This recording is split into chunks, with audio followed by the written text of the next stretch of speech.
જામનગરમાં આજે દબાણ હટાવ કાર્યવાહી અંતર્ગત બચુનગર વિસ્તારમાં તંત્ર દ્વારા મેગા ડિમોલિશન અભિયાન હાથ ધરવામાં આવ્યું છે।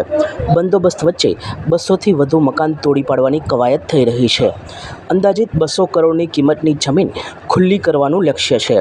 ડિમોલિશનને કારણે બેઘર થયેલા લોકોને આવાસ યોજનાઓમાં મકાન ફાળવણીમાં પ્રાથમિકતા આપવાના વિચાર અંગે અધિકારીએ માહિતી આપી હતી।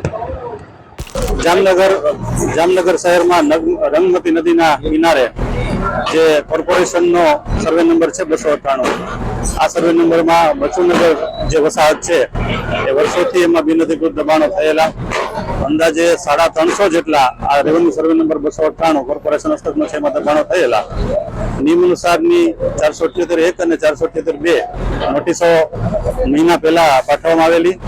એની સામે અમુક વસાહતી હાઈકોર્ટમાં પણ ગયેલા અને છેલ્લે હાઈકોર્ટે અત્યારે કોર્પોરેશનની ફેવરમાં ચુકાદો આપીને અત્યારે કોઈ પણ જાતનું ડિમોલેશન કરી શકે છે એવી વાતને સમર્થન આપતા કોર્પોરેશનની ટીમ આજે 12 જેટલા જેસીબી, 3 જેટલા હિટાચી અને અન્ય મશીનરી, પૂરતા પોલીસ બંદોબસ્ત અને પૂરતી ટીમ સાથે અત્યારે જે આ બચુનગર વિસ્તાર છે એમાં આજે લગભગ 300 જેટલા બાંધકામો છે જે રહેણાંક વિસ્તારના મોટાભાગના છે એ દૂર કરવાની આજે કાર્યવાહી ચાલુ છે।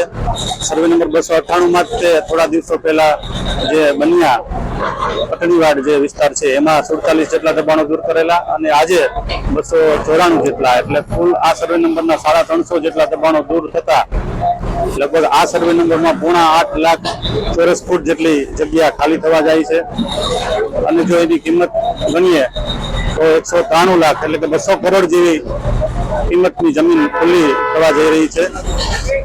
આ લોકોનો સહકાર છેલ્લા એક સપ્તાહથી અમને સારો એવો મળેલો છે, બધાએ પણ પોતાની રીતે કરી દીધેલો છે, એટલે આજે સવારે ડિમોલિશનમાં બીજી કોઈ કાયદો વ્યવસ્થાની કે અન્ય કોઈ તકલીફોનો સામનો કરવો પડેલો નથી।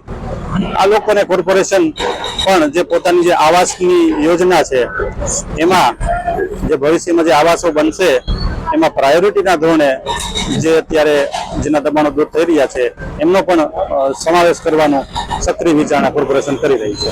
સચોટ સમાચારો સૌથી ઝડપી મેળવવા માટે અમારી ચેનલને સબસ્ક્રાઇબ કરો।